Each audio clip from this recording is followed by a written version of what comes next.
In our headlines for this evening, locally, Honorable Mark Brantley says federal portfolio enhances NIA's position and Cahoon's housing development completed. The details are straight ahead.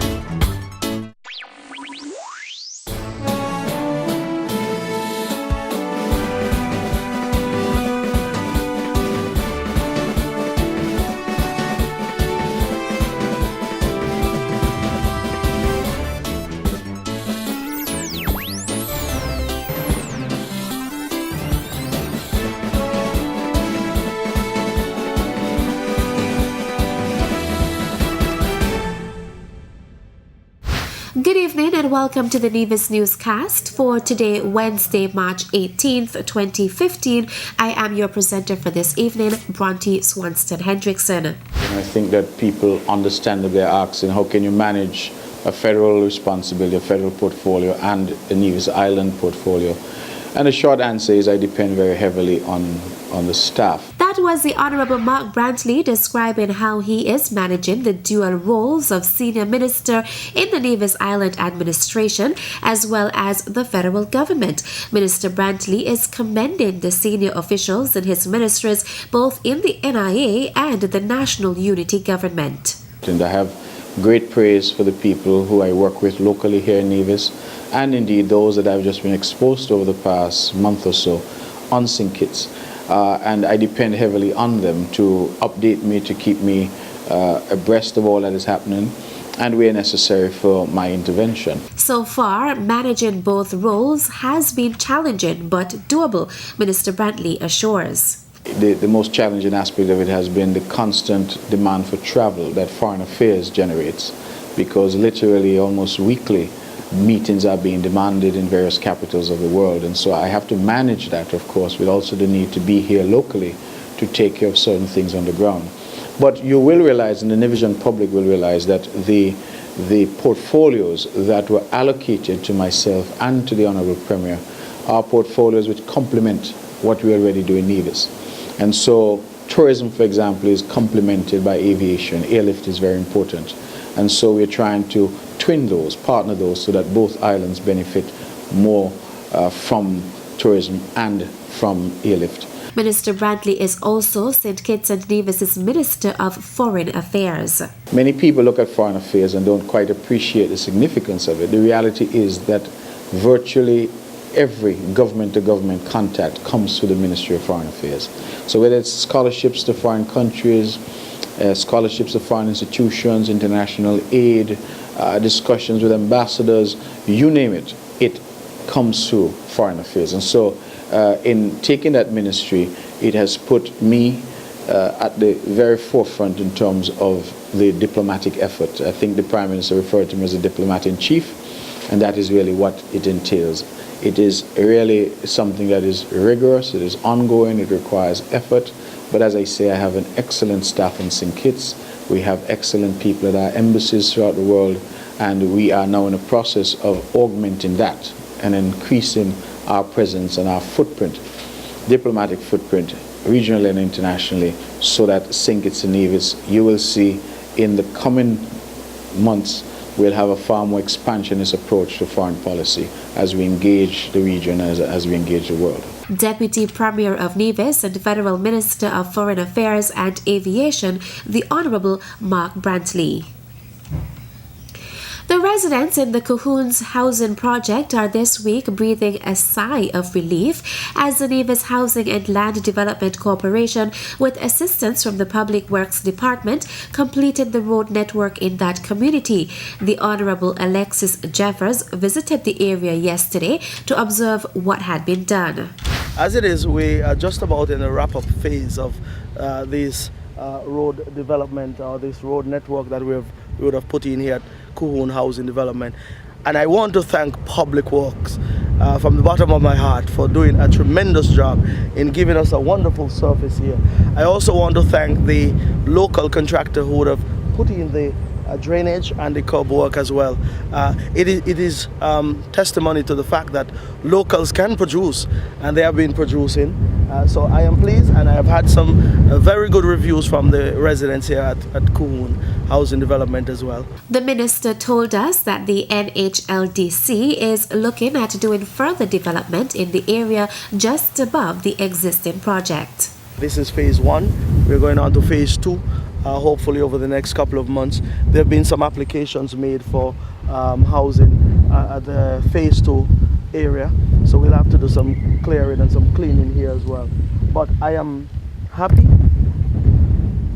with what we have produced, and I want to say thanks to the residents here for being patient. Resident of the area, Mr. Malcolm Hanley, was very thankful for the work put in by the government in terms of the infrastructure. Myself, I want to say thank you to the government, present government, who at least continued the project from the previous government. Really and truly, when I first saw what was happening here, I was like kind of shocked, because one day I came home and I could actually see my house from the road. It never happened before. But, I was a little concerned, having houses so close next to me, and, I was all up here by myself for over almost 20 years. But, as the project come along and as it progressed, I can see that there was really some good effort put forward to really make it look real nice. And to be honest, I don't want to have any regrets anymore. I think it's a beautiful project. And somehow I got a problem with project. We're going to have to try to find another name. It's the project, it's housing development. It's housing development, and it's really nice. And I have had some comments where this is one of the best housing development on the island so far, I guess because of the elevation and everything. But, it's really opened up my house, and then I have to do some work to my house to really kind of get it enhanced. But it's really beautiful, and, again, I want to thank the present government and also the previous government who started it. And, I want to try to encourage those who my neighbors now to really make it look nice. And I have seen where they have put in some effort to make it real nice. They are paying for the house. I mean, why not? They should really take care of it. The Cahoon Housing Development is situated just east of Cotton Ground Village and the Cotton Ground Playfield. Now a notice from the Premier's Ministry. If you are still in possession of a passport which was issued between January 2012 and July 2014, you are asked to bring that passport into the passport office at Bath Hotel so that you could be fitted with a new passport free of cost. If the recalled passport is returned after March 31st, 2015, the passport holder will have to pay the relevant fees associated with a new passport. All are asked to be guided accordingly. And coming up after the break, a fire victim receives a dwelling from the Ministry of Social Development. Stay tuned.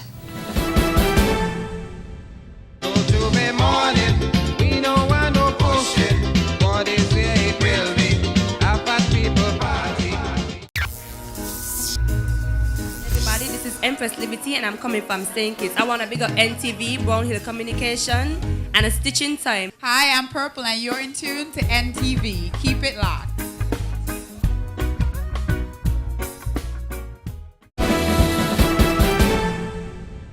Welcome back. Kathy Sutton of Maynard's Ground Gingerland is a brand new homeowner thanks to the Ministry of Social Development in collaboration with contractor Maurice Burke and his team. On Monday, March 16th, the keys to the new home were officially handed over to Sutton in a brief but significant ceremony. Deputy Director in the Social Services Department, Joyce Moven, in giving the chairperson's remarks, explained the reason for the donation. We are here to do a simple ceremony of handing over the keys to a dwelling house that was built to assist Miss Kathy Ann Sutton and her family.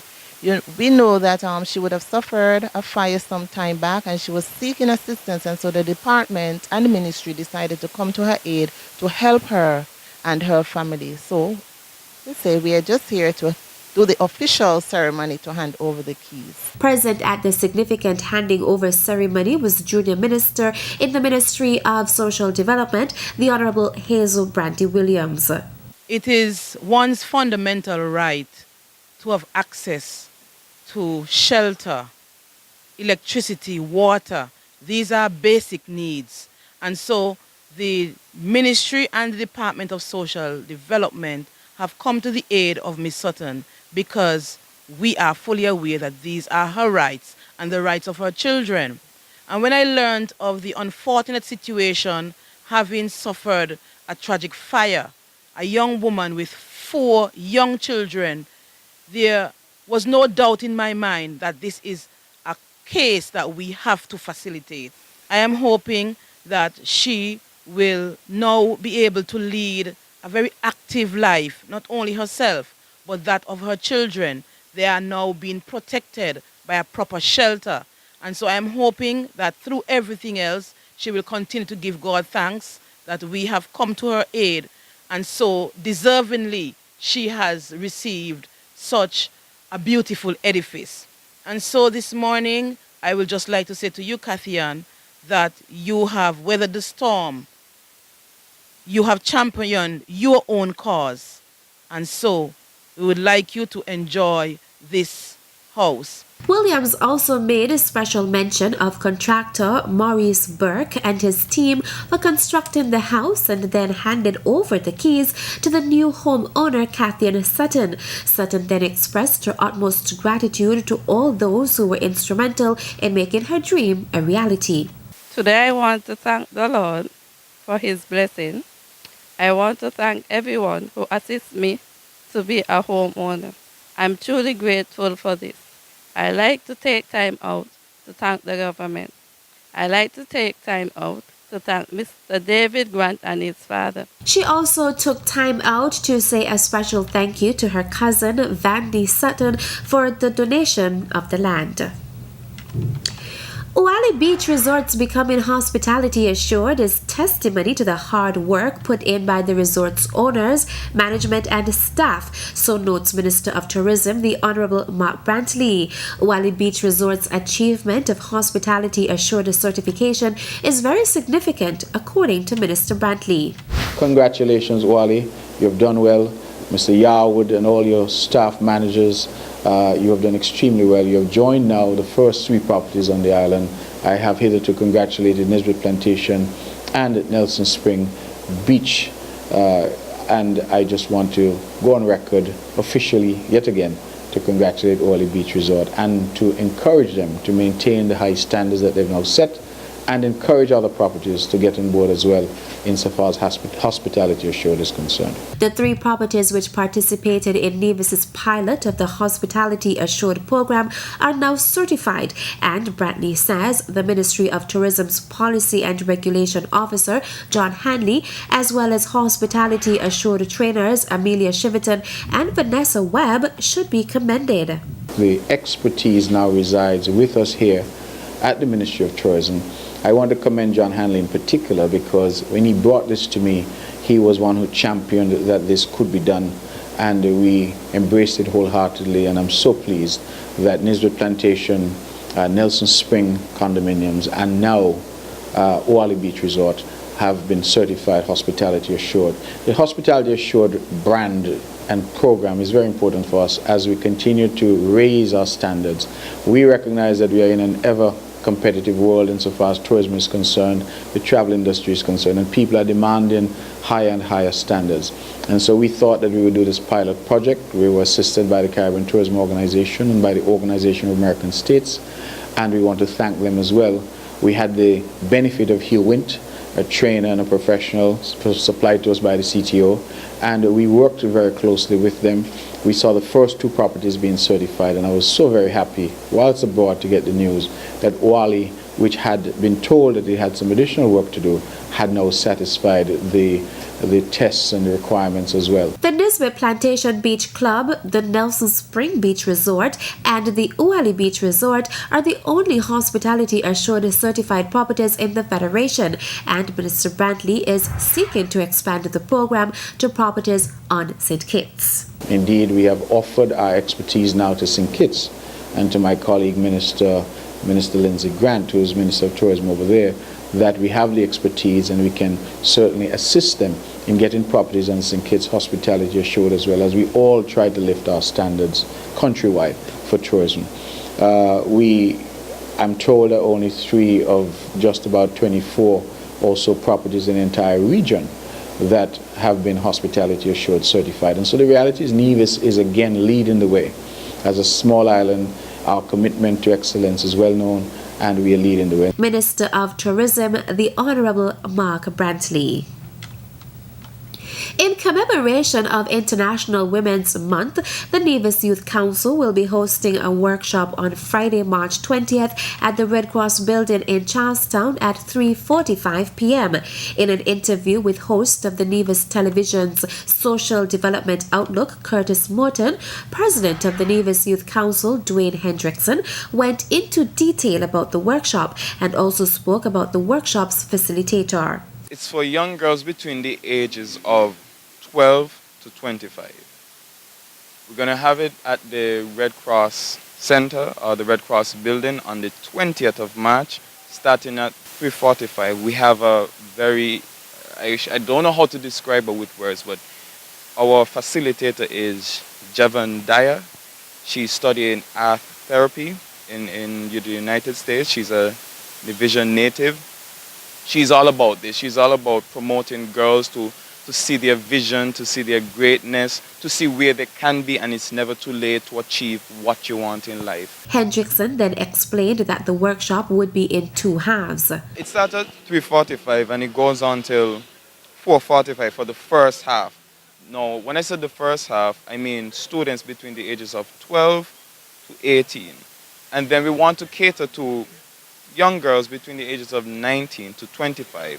So by the time it's 5 o'clock, you know, you already leave the children, young girls between the ages between the 18 and 25 already leave work, so they can come on over, you know, to this workshop and realize it's not too late to achieve what you want in life. President of the Nevis Youth Council encouraged all to come out to the workshop. I'm just inviting all the young girls, even if you're a male and you want to hear what's going on, you can come on, but we're gearing this to the young girls between the ages of between 12 and 25 to come on out on the 20th of March, starting at 3:45 going on till 6:45. But like I said, the first half will be done for the ages 12 to 18 on the 20th of March at the Red Cross Building. That was President of the Nevis Youth Council, Dwayne Hendrickson. That's it for tonight's edition of the Nevis Newscast. Thank you for viewing. Good night.